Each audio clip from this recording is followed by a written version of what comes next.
మీ journey ఎలా start అయింది ఇండస్ట్రీలో? అంటే ఫస్ట్ మనోజ్ అన్న అని, ఏ ఇయర్లో సార్ ఇది? అది అంటే స్కూల్ డేస్లో ఇండస్ట్రీకి రావటానికి ఎన్ని సినిమాలకి లిరిసిస్ట్గా చేశారు? నా గురువు, మా దేవుడు లాంటి నాకు గొప్ప అవకాశం ఇచ్చి, చిరంజీవి గారి సినిమాలో సాంగ్ రాసే ఛాన్స్ అరవింద్ గారు ఇప్పించారు అంటున్నారు కదా, అరవింద్ గారికి మీకు అన్నపూర్ణ 7 Acres అక్కడ స్టార్ట్ అయిన మీ జర్నీ ఎక్కడి వరకు వెళ్ళింది? దగ్గర దగ్గర మళ్ళీ బాలయ్య బాబు గారి కోరి హుషారుగుందీరు,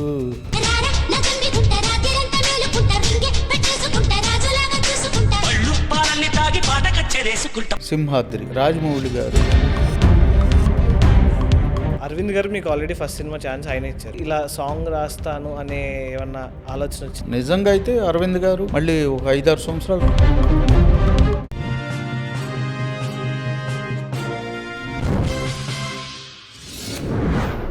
సార్ హాయ్ సార్, నమస్తే.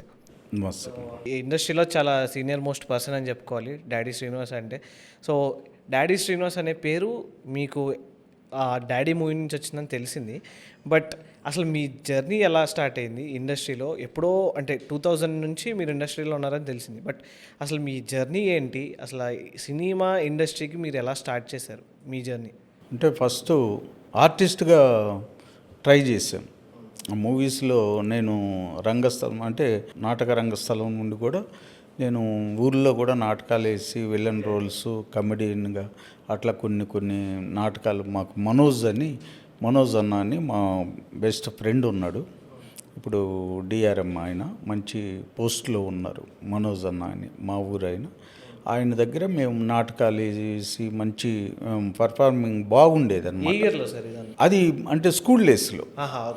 అంటే ఇండస్ట్రీకి రావటానికి అదే నాకు ఒక బేస్ అన్నమాట.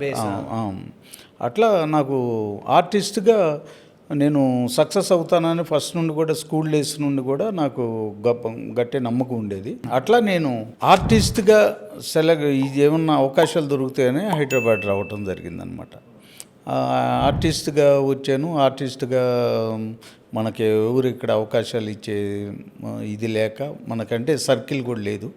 తర్వాత లిరిసిస్ట్గా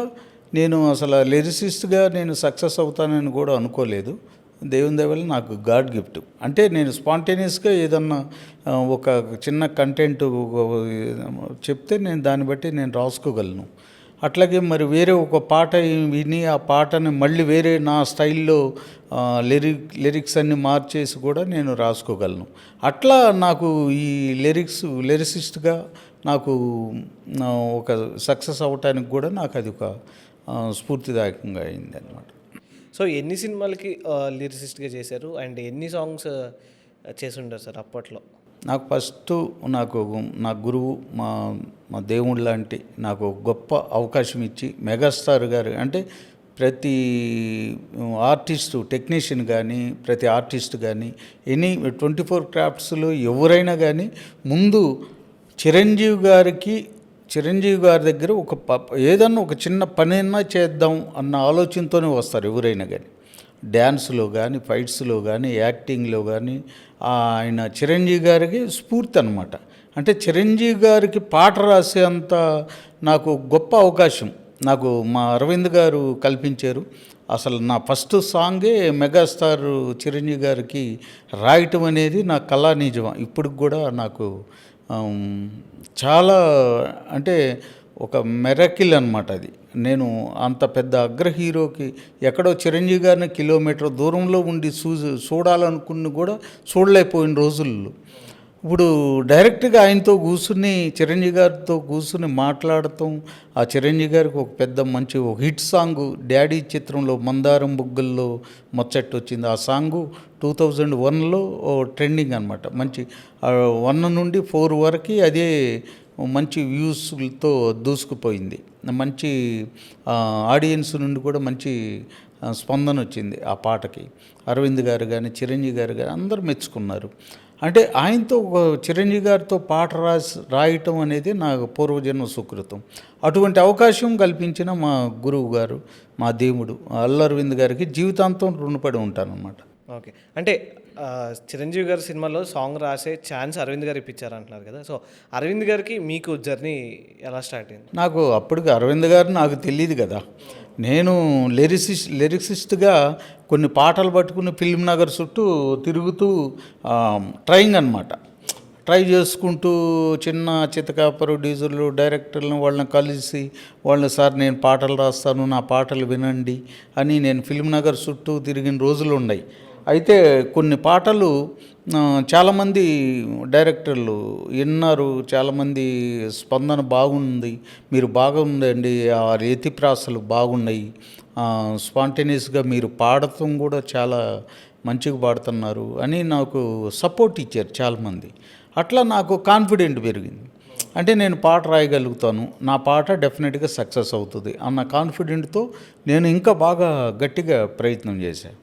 అట్లా ప్రయత్నం చేసుకుంటూ నాకు అందరికి ఆఫీసులకి ఎట్లా తిరుగుతున్నానో అట్లాగే ఒకరోజు 7 ఎకర్స్ అన్నపూర్ణ 7 ఎకర్స్లో డాడీ షూట్ జరుగుతుంది.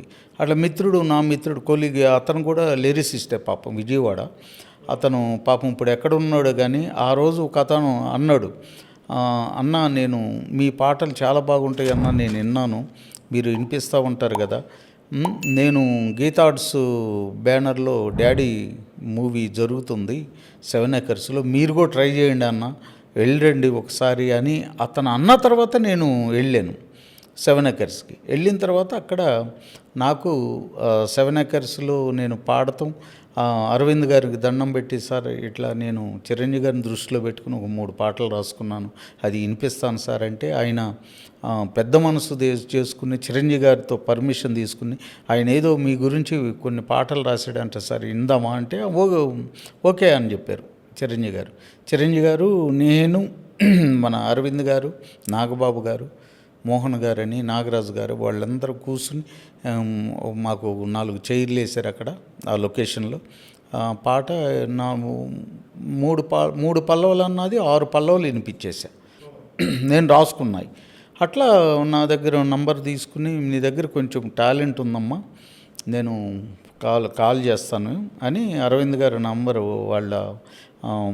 వాళ్ళ ఫ్రెండ్ ఉన్నారు, అరవింద్ గారి ఫ్రెండ్ నాగరాజు గారు, ఆయన తీసుకుని మేము అవసరం ఉంటే నేను కాల్ చేస్తాను అన్నారు. అట్లా అంటే నేను వినిపించటమే వాళ్ళకి వినిపించడమే నాకు పెద్ద గొప్ప అవకాశం లాగా అనిపించింది. వాళ్ళు ఫోన్ చేస్తాం అనేది ఇంపాసిబుల్ అనుకున్నా మనసులో. కానీ నేను చిరంజీవి గారు దగ్గరలో ఆయనతో కూర్చుని నేను వినిపించాను చూసావా, అదే నాకు చాలా ఒక గ్రేట్నెస్ ఫీల్ అయ్యి నాకు ఇది చాలు అవకాశం అనుకున్నాను. నా అదృష్టం కొద్దీ ఒకనొక టైంలో ఒక పాట ఉంది, ఆ ట్యూను ఆ కొత్త కుర్రోడికి కూడా ఇవ్వండి అని అరవింద్ గారు చెప్పటం, ఎస్ఏ రాజ్ కుమార్ గారి మ్యూజిక్లో అనమాట. అదే పాట శాస్త్రి గారు, భువనచంద్ర గారు, మన చంద్రబోస్ గారు, సుద్దాల అశోతేజ్ చాలామంది ఇచ్చారు అదే ట్యూను. వాళ్ళతో పాటు నాకు కూడా ఆ ట్యూన్ ఇచ్చారు. అది అందరికి ఎవరు బాగుంటే వాళ్ళకి ఇస్తారు అవకాశం, మీరు ఫీల్ అవ్వద్దని చెప్పారు నాకు అరవింద్ గారు. ఓకే సార్, మీకు ఆ ట్యూన్ ఇస్తామే నాకు గొప్ప, నా పూర్వజన్మ సుకృతం లాగా ఫీల్ అవుతాను సార్. నిజంగా పెద్ద సినిమాకి పెద్ద హీరో పాట నాకు ట్యూన్ ఇవ్వటం అనేది నేను చాలా గ్రేట్గా ఫీల్ అవుతాను సార్, మాకు అది చాలు అవకాశం అనుకున్నాను. వాళ్ళతో ఒక ఛాలెంజ్ పోటీపడి రాయటం జరిగింది. ఆ పాటకి చాలా హార్డ్ వర్క్ చేశాను. అట్లా ఆ పాట అందరికంటే కూడా అందరూ, శాస్త్రి గారు, భువనచంద్ర గారు, మన చంద్రబోస్ గారు, చంద్రబోస్ గారు అయితే చాలా మెచ్చుకున్నాడు నన్ను, భువనచంద్ర గారు, సీతారామ శాస్త్రి గారు, వాళ్ళందరూ తలొక సాంగ్ రాశారు. దానిలో నేను కూడా ఒక సాంగ్ ఈ అవకాశం వచ్చింది. మా సాంగ్ సెలెక్ట్ అవ్వటం, ఆ సాంగ్ విన్న తర్వాత చిరంజీవి గారు అప్రిషియేట్ చేసి ఆయనతో పాటు ఇంటరాక్ట్ అయ్యి వాళ్ళ ఇంటి దగ్గర, చిరంజీవి గారి ఇంటి దగ్గర రామ్ చరణ్ గారు అదే రోజు దీపావళి నెక్స్ట్ డే నాకు ఆ దీపావళికి ఒక గిఫ్ట్ ఇచ్చి బట్టలు కొనుక్కోండి ఆంటీ గారు పిల్లలు అని నాకు రామ్ చరణ్ గారు మెంటాలిటీ చాలా సూపర్ అన్నమాట. అట్లా చిరంజీవి గారు నన్ను ఆదరించి సపోర్ట్ చేసి, అరవింద్ గారు నాకు అవకాశం ఇచ్చి అంత పెద్ద హీరోలకి పాటలు రాయటం అనేది నాకు ఎవరో గొప్ప అవకాశం ఇస్తేనే కదా. అంత దయార్థ హృదయులు ఇప్పుడు ఎవరు లేరు నాకు తెలిసి. అరవింద్ గారు మాత్రం ఒక మంచి టాలెంట్ ఉన్న పర్సన్స్ని డెఫినెట్గా ఎంకరేజ్ చేస్తారు. ఓకే. సో అక్కడ స్టార్ట్ అయిన మీ జర్నీ ఎక్కడి వరకు వెళ్ళింది సార్? ఐ మీన్ సుమారు ఎన్ని పాటలు రాసి ఉంటారు? దగ్గర దగ్గర మళ్ళీ బాలయ్య బాబు గారికి ఎంపటే సీమసెమ్ము రాంప్రసాద్ గారు డైరెక్టర్, చిరునవ్వుతో రాంప్రసాద్ గారు. ఈ పాట ఆడియో వచ్చేసింది బయటికి. ఆ పాట బాగా ట్రెండింగ్లో ఉంది. చాలా అందరూ చాలా మేము అప్రిషియేట్ చేశారు, చాలా బాగుందని. మళ్ళీ ఎంపటే నన్ను రాంప్రసాద్ గారు మన బాలయ్య బాబు గారికి కూడా మంచి మాస్ సాంగ్ చూడు సీను అని చెప్పేసి రాంప్రసాద్ గారు నాకు చెప్పటం. ఆల్రెడీ నేను రాసుకున్న సాంగ్ ఉంది ఒకటి, పోరి హుషారుగుందిరు హైటేమో అరుందిరు, అది సీమసీమ. ఈ పాట యాజ్ టీజ్ వినిపించాను. రాంప్రసాద్ గారు చాలా బాగుందన్నారు. అట్లాగే బాలయ్య బాబు గారి దగ్గర తీసుకెళ్ళి నన్ను పరిచయం చేసి లొకేషన్లో ఈ పాట ఆయన కొత్త కుర్రోడు చిరంజీవి గారికి రాశారు ఫస్ట్ సాంగ్, ఈయన దగ్గర ఇంకో సాంగ్ ఉంది అని నాకు నా సాంగ్ వినిపించారు రాంప్రసాద్ గారు. వినిపించమంటే నేను బాలయ్య బాబు గారితో డైరెక్ట్గా ఆయన ఎదురుకు కూర్చుని వినిపించాను. డెఫినెట్గా చాలా బాగుందని బాలయ్య బాబు గారు అప్రిషియేట్ చేశారు. ఎంపటే బాగుంది పెట్టేసేయండి అని. మణిశర్మ గారు నన్ను సపోర్ట్ చేశారు, బాగుంది ఈ సాంగ్ అని. ఎంపటే సీమసింహంలో పోరి హుషారుగుందిరా సాంగ్ ఓకే. మళ్ళీ మణిగారే అడిగారు అనమాట, చెన్నకేశ్వరరెడ్డి కూడా ఉంది నెక్స్ట్ మూవీ, దానికి కూడా ఒక మంచి డ్యూయట్స్ కావాలి, డ్యూయట్ సాంగ్ అంటే నేను రాసుకున్నది ఇంకో సాంగ్ ఉంది వినిపించాను, అది కూడా సెలెక్ట్ చేశారు.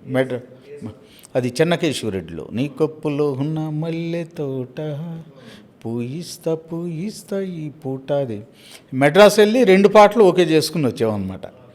అట్లా 2 సాంగ్స్ పేమెంట్ ఇచ్చారు మణిగారు. ఇక అక్కడి నుండి ఇక వెనక్కి తిరిగి చూసుకోలేదు.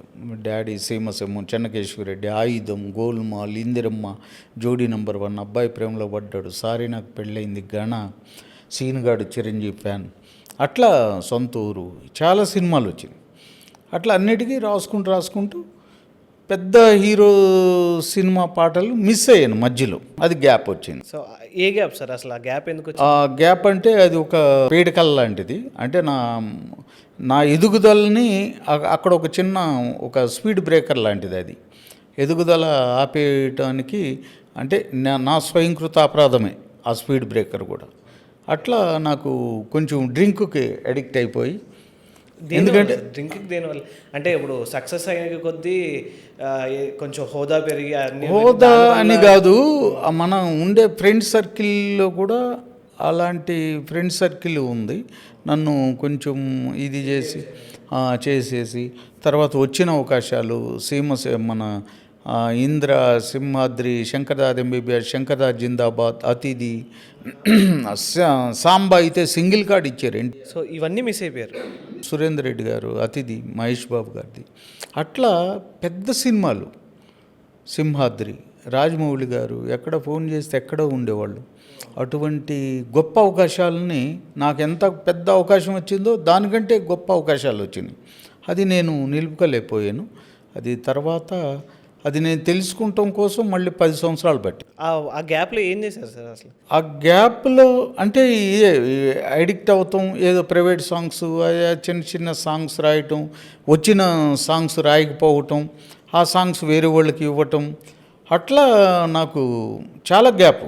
మధ్యలో మా పిల్లోడికి కిడ్నీస్, బోత్ కిడ్నీ ఫెయిల్యూరు, అట్లా ఒకదానిపటి ఒకటి నాకు అంటే స్వయంకృతాపరాధం వల్ల నేను పెద్ద లిరిసిస్ట్గా దీనిలో ఉండే టైంలోనే నాకు మళ్ళీ ఒక ఫ్యామిలీ సమస్య, బాబుకి కిడ్నీస్ ఫెయిల్ అయ్యే ట్రీట్మెంట్ కోసం, అట్లా ఇవన్నీ చూసుకున్న తర్వాత నేను చేసిన తప్పు ఏంటి అనేది ఒకసారి వెనక్కి తిరిగి చూసుకుంటే చాలా తప్పులు ఉన్నాయి. అప్పుడు మా భార్య, మా మిస్సెస్ కూడా ఇది వద్దు, డ్రింక్ వద్దు అని చెప్పేసి ప్రమాణం చేయించుకుని ఆ డ్రింకు అప్పటి నుండి మా పిల్లోడు కూడా ప్రమాణం చేసి డ్రింకు మానేసి ఇప్పుడు 11 సంవత్సరాలు అయింది. సార్ ఎప్పుడు తెలుసుకున్నారా మిస్టేక్ చేశారని? 10 సంవత్సరాలు పట్టింది. ఈ 10 సంవత్సరాల్లో చాలా సినిమాలు పోయినాయి. 10 సంవత్సరాలు. సో 10 సంవత్సరాల తర్వాత కంబ్యాక్ ఎలా ఇచ్చారు మరి? కంబ్యాక్ అంటే ఇక మనం అంటే చాలామంది పడిపోయిన తర్వాత లేవటం కష్టం ఇండస్ట్రీలో, కానీ నేను ఆ స్టెబిలిటీ అది ఉంది, నాకు ఆ కాన్ఫిడెంట్ ఉంది. నేను వద్దనుకున్న తర్వాత ఒక్కసారి ఏది ముట్టుకోను. నేను వద్దు, డ్రింక్ వద్దు ఇక అని మా బాబు మా మిస్సెస్ అన్న తర్వాత నేను ఇక దాని జోలికి పోలేదు. ఇక మళ్ళీ చిన్నగా ఏం చేయాలి ఈ గ్యాప్లో, ఒక పెద్ద సినిమాలకి వెళ్ళి నేను మళ్ళీ పాటలకి ట్రై చేస్తుంటే అక్కడ ఒక వేరే ట్రూప్ ఉంది. అంటే మ్యూజిక్ డైరెక్టర్ దగ్గర కొంతమంది ఆల్రెడీ ట్యూనప్ అయిన వాళ్ళు ఉంటారు కదా, అట్లా నేను మళ్ళీ వాళ్ళ దగ్గర వెళ్ళలేకపోయింది చాలామంది. అటు నేనేం చేయాలనుకున్నప్పుడు మా పిల్లోడు నేను కలిసి ఒక సబ్జెక్ట్ తయారు చేసుకుని ఈ డైరెక్షన్ ఫీల్డ్లోకి మళ్ళీ ఎంట్రీ ఇచ్చాం. సెకండ్ ఇన్నింగ్స్ డైరెక్షన్ స్టార్ట్ చేయకముందు అరవింద్ గారు మీకు ఆల్రెడీ ఫస్ట్ సినిమా ఛాన్స్ ఆయన ఇచ్చారు, తర్వాత బాలయ్య గారితో కూడా సాంగ్స్ చేశారు కదా. మళ్ళీ వాళ్ళ దగ్గరికి వెళ్ళి ఇలా సాంగ్ రాస్తాను అనే ఏమన్నా ఆలోచన వచ్చిందా వాళ్ళ దగ్గరికి? వచ్చింది. తర్వాత వాళ్ళు ఏంటంటే తర్వాత వచ్చిన అవకాశాలు పోగొట్టుకుంటున్నాడు ఇట్లా అని చెప్పేసి నన్ను, నిజంగా అయితే అరవింద్ గారు మళ్ళీ ఒక 5-6 సంవత్సరాలు రానిలేదు నన్ను. ఎందుకంటే నేను చేసిన తప్పు కూడా అటువంటిది. అందుకని వాళ్ళు పనిష్మెంటు నాకు ఒక గుణపాఠం లాంటిది. అట్లా మళ్ళీ అరవింద్ గారు నేను డ్రింక్ అంతా మానేసిన తర్వాత అరవింద్ గారు మళ్ళీ నాకు అప్పుడు నమ్మారు అనమాట. చిన్నగా మట్టిలో మాణిక్యాలు డైరెక్షన్ చేసుకున్నాం అని ఆయన దగ్గరికి వెళ్ళి బ్లెస్సింగ్స్ తీసుకుని, వెరీ గుడ్ అయ్యా, మళ్ళీ ఇప్పుడైనా జాగ్రత్తగా చేసుకో, ఒక డైరెక్టర్గా మంచి సక్సెస్ అయ్యావు, 6 అవార్డ్స్ వచ్చినాయి, international film festival award, doctor BR Ambedkar జాతీయ award, best film Nandi award AP నుండి, ఇన్ని అవార్డ్స్ వచ్చినాయి. అది ఎవరికి సాధ్యం కాదు, నువ్వు చేసుకున్నావు చాలా కష్టపడి, ఆ సినిమా సక్సెస్ అయింది అని చెప్పేసి అప్పుడు ఆయన మళ్ళీ నన్ను బ్లెస్సింగ్స్ ఇచ్చి చేశారు. సెకండ్ మూవీ కూడా ఆ సినిమా రిలీజ్ అయింది, మంచి అమౌంట్ కూడా అక్కడెక్కడ అవార్డ్స్ సబ్సిడీ కూడా రిలీజ్ అయింది. తర్వాత సెకండ్ మూవీ చిరుసైను, చిరంజీవి గారి ఫ్యాన్స్ కథాంశంతో చేశాను. ఇప్పుడు రిలీజ్కి ఉంది అది. అంటే ఇది నేను చూశాను, చిరుసైను అనే సినిమా 2016లో స్టార్ట్ చేశారు కదా. సో 2016 కాదు, 2019లో స్టార్ట్ చేశారు. ఆల్మోస్ట్ చాలా ఇయర్స్ అయిపోతుంది. 19 చేసాము, ఇప్పుడు 21లో సెన్సార్ అయిందనమాట. ఓకే. అది ఇప్పుడు కరోనా స్టార్ట్ అయింది, సెకండ్ వేవ్. కరోనా వల్ల ఆపేసాము అది. ఇప్పుడు దానికి రిలీజ్కి పెట్టి అది థియేటర్కి ప్లాన్ చేస్తున్నారు. థియేటర్ అంటే మీరు చూసుకున్నప్పుడు చిరంజీవి గారు బర్త్డే ఆగస్ట్ 22 ప్లాన్ చేస్తున్నాం. ఆగస్ట్ 22 చిరంజీవి గారు పుట్టినరోజు ఉంది, అప్పుడు దానికి ప్లాన్ చేద్దామని. సపరేట్గా ఆయనకి ఏమన్నా షో చేద్దామని ఏమైనా ప్లాన్ చేశారా? అంటే ఫ్యాన్స్ దాంతో అంటే సపరేట్గా షో కాదు, ఫ్యాన్స్ ఉంటారు చాలామంది. సీన్గాడు చిరంజీవి ఫ్యాన్ అని ఒక సినిమా వచ్చింది, పెద్ద సక్సెస్ అయింది. దానికి ఇంట్రడక్షన్ సాంగ్స్ అన్నీ నేనే రాశాను. దానికి శివకాకనేని మా మంచి బెస్ట్ ఫ్రెండ్ మ్యూజిక్ డైరెక్టర్, మంచి టాలెంటెడ్ శివకాకని మ్యూజిక్ డైరెక్షన్లో నేను 2 పాటలు రాశాను. ఆ పాటలకు మంచి స్పందన వచ్చింది, సినిమా కూడా సక్సెస్. 60 సెంటర్స్లో 50 రోజులు నడిచిందనమాట ఆ సినిమా, మంచి సక్సెస్ అయింది. అట్లాగే అదే రేంజ్లో ఇప్పుడు మేము చిరు సైన్యం అని చిరంజీవి గారి ఫ్యాన్స్ కథాంశంతో అది ఇప్పుడు రిలీజ్కి చేద్దామని ప్లాన్. అండ్ మీరు ఆల్మోస్ట్ 2000లో స్టార్ట్ చేశారు మీ ఇండస్ట్రీ కెరియర్ అనేది, అండ్ ఇప్పుడు 25 ఇయర్స్ ఆఫ్ మీ ఇండస్ట్రీ జర్నీలో ఎంత డిఫరెన్స్ కనిపిస్తుంది ఇండస్ట్రీలో? అంటే ఒకప్పుడు థియేటర్లో మాత్రమే సినిమాని మేము చూడాలనుకునే జనాల నుంచి ఇప్పుడు థియేటర్కి వెళ్ళకపోయినా పర్లేదు అన్నట్టు, అంటే సినిమాలు లేకో అర్థం కాదు, లేదా సినిమాలు నచ్చకో అర్థం కాదు, లేదా టీవీలో వచ్చేస్తున్నాయి ఓటీటీస్ అని చెప్పి వాటి వల్ల అర్థం కాదు, కానీ ఆడియన్స్ మైండ్ సెట్ అనేది మారిపోయింది. సో దాని గురించి ఏం చెప్తారు? అంటే ఇంతకుముందంటే మనం సినిమా థియేటర్లోకి వెళ్ళి ఒక సినిమా, దేవి లాంటి సినిమా, ఒక అమ్మోరు లాంటి సినిమా, లేకపోతే అంజీ లాంటి సినిమా, బాహుబలి, ఇటు సినిమాలన్నీ కొన్ని థియేటర్లో చూస్తేనే ఆడియన్స్కి ఇంప్రెస్ అవుతాడు, బాగా సాటిస్ఫై అవుతాడు. ఎందుకంటే కొన్ని సినిమాలు ఆ థియేటర్లోకి వెళ్ళి చూస్తేనే ఆడియన్స్ చూసినట్టు ఉంటుంది. ఇప్పుడు కొన్ని సినిమాలు ఉన్నాయి, ఇప్పుడు ఓటీటీ ప్లాట్ఫామ్లో ఇప్పుడు ఐబొమ్మ అని చాలా, నెట్ఫ్లిక్స్ ఇవన్నీ ఉన్నాయి. ఇట్లా కొట్టంగానే మూవీస్ వచ్చేస్తున్నాయి. ఏదో థియేటర్కి పోకపోతే ఏం పోయిందిలే, ఇక్కడే చూసేద్దాం అని చెప్పేది. అది కూడా ఇప్పుడు ఏంటంటే థియేటర్కి కూడా చూసేవాళ్ళు కూడా ఆడియన్స్ చాలా తక్కువైపోయారు. ఎందుకంటే యూట్యూబ్ ఛానల్స్ వచ్చేసినాయి. యూట్యూబ్లో చాలా రకరకాల పర్ఫార్మెన్స్ వచ్చేసింది. ప్రైవేట్ సాంగ్స్ వచ్చేసినాయి. సినిమాలకు కూడా లేని వ్యూస్ దానికి వస్తున్నాయి. అంటే 78 మిలియన్ 100 మిలియన్స్ అట్లా సినిమాలకు కూడా పాటల్లో పెద్ద సినిమా ఆ రేంజ్ పాటలకు కూడా రాని వ్యూస్ వాటికి వస్తున్నాయి. అన్నీ రావట్లేదు. సినిమాలకు కూడా అన్నీ రావట్లేదు. ఇప్పుడు వచ్చిన యూట్యూబ్లో వచ్చినాయి చిన్న కంటెంట్లు వస్తున్నాయి. 1 మినిట్ వీడియోలు, ఫన్నీ వీడియోస్, అవన్నీ వాటి మీద జనాలు దృష్టి మళ్ళీపోయింది దాని మీద. వీళ్ళు కూడా కొన్ని వాళ్ళు స్వతహాగా చేయటం, అట్లా సినిమా అనేది మర్చిపోయే టైం వచ్చేస్తుంది ఆల్రెడీ. ఈ థియేటర్కి ఏదో రాజమౌళి గారి సినిమా, లేకపోతే సుకుమార్ గారి సినిమా, లేకపోతే అనిల్ రావుపూడి గారి సినిమాలు అవి చేస్తే అవి వెళ్ళి థియేటర్కి వెళ్ళి చూద్దాంలే, ఆ 4-5 డైరెక్టర్ల సినిమాలు తప్ప మిగతా ఏ సినిమాలకైనా థియేటర్కి వెళ్ళాలన్న ఆలోచన కూడా ఏముందలే, సినిమా ఎక్కడైతే ఏమో చూద్దాం, ఐబొమ్మలోనో లేకపోతే నెట్ఫ్లిక్స్లోనో అమెజాన్లోనో ఏదో ఒకటి చూసేద్దాం అన్న ఇదిలో వచ్చేసింది. ఎక్కువ సోషల్ మీడియా వచ్చిన తర్వాత సినిమా ప్రభావం చాలా తగ్గిపోయిందండి.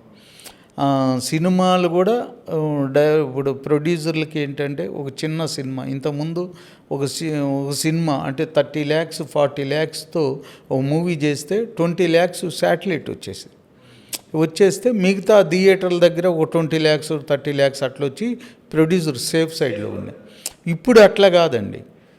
అసలు శాటిలైట్ అనేది ₹1,00,000 కూడా ఇచ్చేవాడు నాదుడు లేడు. ఆడియో ఇప్పుడు మనం ఆడియో ఒక 4 లక్షలు 5 లక్షలు ఖర్చు పెట్టి ఒక 4 పాటలు రికార్డ్ చేస్తే ఆడియో కంపెనీలకు వెళ్తే మేము మంచి సాంగ్స్ అండి, మంచి సింగర్ల చేత పాడించాము అన్నా కానీ పాడించారు కరెక్టే, కానీ మేము అంత ఇవ్వలేమండి, 20,000 30,000 కంటే ఇవ్వలేము. అంటే ఒక్క సింగర్ పైసలు కూడా రావట్లేదు. మనం పెట్టిన డబ్బులు ఆడియోకే రావట్లేదు, సినిమాకే వస్తున్నాయి.